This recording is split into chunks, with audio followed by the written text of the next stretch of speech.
Well, hello and welcome to another segment of Red Dog Bushcraft. Today I'm going to start another campfire. Today we're going to cook a little bit of supper over the campfire, a little bit of hot coals, see if we can grill a London broil steak. People seem to like these cooking videos, so stay with me. But as we begin our fire, I'm going to try a new fire starter. This is Weber Original, and it is a cube. It says lighter cubes, and it's designed for starting charcoal. And we're going to see if we can start it up with the ferro rod. If not, I've got the old trusty Bic lighter. We'll see how hard it is to get this stuff burning. And then I have some small pieces of wood. They're about pencil size, some about twice this size, and then full-size pieces of fuel wood. They're just big enough that you can put your fingers around if you do like this. And I want to see if two of these will get the fire burning long enough and hot enough that we don't have to use any other tinder. So let me reposition this camera and we'll get started.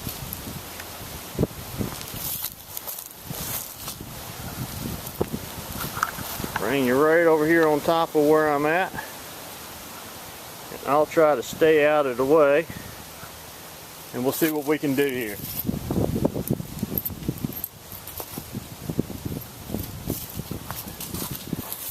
This is the way the cubes come packaged. They look like a little ice tray with a piece of aluminum foil over them.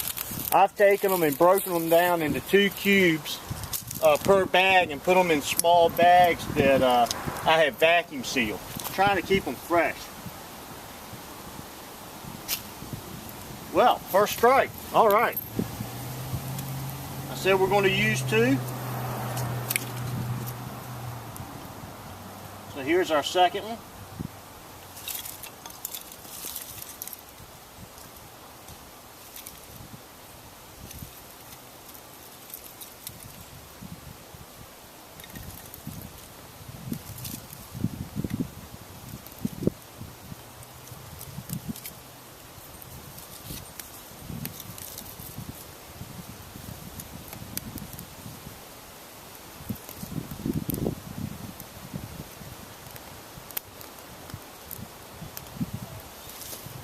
All right, let's let that run for just a minute and I'll bring you right back and we'll see how it's doing.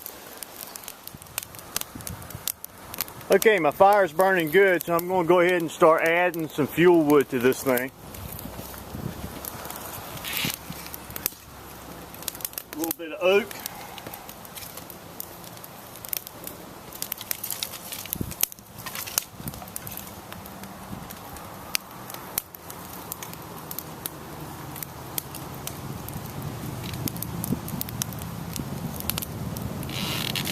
Now the fuel wood today for this cook is going to be a mixture of red oak and pecan.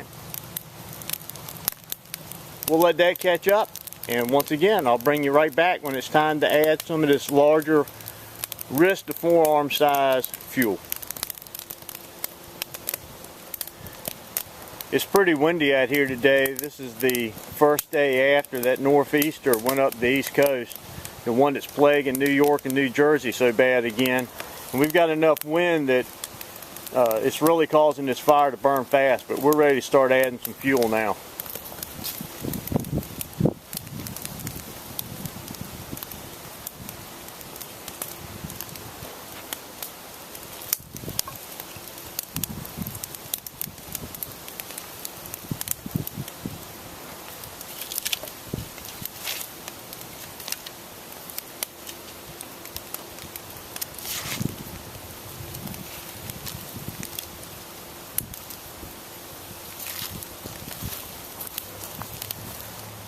Okay, we'll let that burn up and then we'll throw some really good sized stuff on there that we're going to use for our coals for cooking our steak tonight.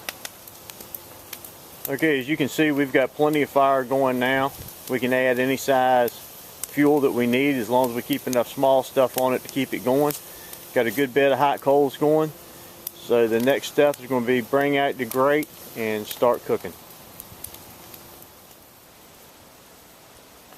Okay, as you can see, the fire is burnt down pretty good, and we've got a good hot bed of coals. And some of this wood will just break right into hot coals. But anything that does not break into hot coals, I'm going to pull forward here, let my fire stay towards the front. And as I burn small pieces, if I do need more hot coals, I can just rake that back. Now, because my fire pit is larger than my grate that I had to cook with, I'm going to lay this piece of bar across there and then go ahead and set up my grill. Now, this isn't anything fancy. My grill is nothing more than the grill off of my Weber charcoal grill. Put my shelf on here. Give me another place for my grate to set. I'm just going to set that right on there. And that'll give me plenty of support. Now, normally I give you a little tip about spices or so, but on this steak, it's a thick cut of meat. And I don't want to put spices on it. I want to get the flavor from the campfire. That's the purpose of cooking out here tonight. So I have put absolutely no spices on this piece of meat at all. Now, if I want to put a little bit of salt, pepper, and garlic powder or so on it, I'll do that at the end of the cooking process, just before I take it off, or even after I take it off, because I'm going to let this meat rest for 5 to 10 minutes before we cut it. If we cut it before then, our juices will run out. So I'm going to take this steak, now that the grill's good and hot, hear that sizzling, and just lay it right on there and leave it alone. After it gets nice and cooked on one side, I'll flip it.